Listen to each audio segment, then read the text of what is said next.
আসসালামু আলাইকুম। নতুন একটি ভিডিওতে আবার স্বাগত। আজকে আমরা কলম্বিয়া ও পর্তুগালের ম্যাচটি নিয়ে আলোচনা করব। ম্যাচটিতে কে বেশি ফেভারিট, কখন শুরু হবে, কে বেশি শক্তিশালী, দলের মূল ভরসা কে, অতীত পরিসংখ্যান, বাংলাদেশে কিভাবে লাইভ সম্প্রচার দেখা যাবে ইত্যাদি বিষয়। আর আমার চ্যানেল নতুন হয়ে থাকলে ভিডিওটিতে একটি লাইক দিয়ে চ্যানেলটি সাবস্ক্রাইব করে রাখবেন। তো শুরু করা যাক। কলম্বিয়া পর্তুগালের ম্যাচটি শুরু হয় বাংলাদেশ সকাল 5:30টায়। কে বেশি শক্তিশালী? কাগজে কলমে পর্তুগাল কিছুটা এগিয়ে থাকলেও সাম্প্রতিক ফর্মের বিচারে কলম্বিয়া অনেক বেশি আত্মবিশ্বাসী।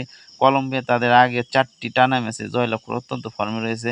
অন্যদিকে পর্তুগাল গ্রুপ পর্বে শীর্ষস্থান নিশ্চিত করতে মাঠে নামবে, যেখানে ড্র করলে কলম্বিয়া গ্রুপ সেরা হয়ে যাবে। পর্তুগালের হয়ে ক্রিস্টিয়ানো রোনালদো, ব্রুনো ফার্নান্দেজ ও ভিতিনহা। অন্যদিকে কলম্বিয়ার আক্রমণভাগে জেমস রদ্রিগেজ ও ড্যানিয়েল মুনোস মূল ভরসা। দুই দলের মধ্যে হেড টু হেড কোনো অফিসিয়াল প্রতিদ্বন্দ্বী ম্যাচে অতীত রেকর্ড নেই, তবে ফিফা র্যাঙ্কিং এবং সাম্প্রতিক আন্তর্জাতিক পারফরমেন্স অনুযায়ী দল দুটি অত্যন্ত ভারসাম্যপূর্ণ।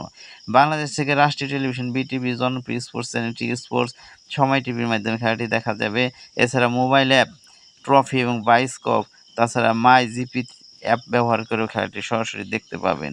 তো ভিডিওটি কেমন লাগলো কমেন্টের মাধ্যমে জানাবেন। আর ভালো লাগলে ভিডিওটি একটি লাইক দিবেন। সবাইকে অসংখ্য ধন্যবাদ ভিডিওটি দেখার জন্য।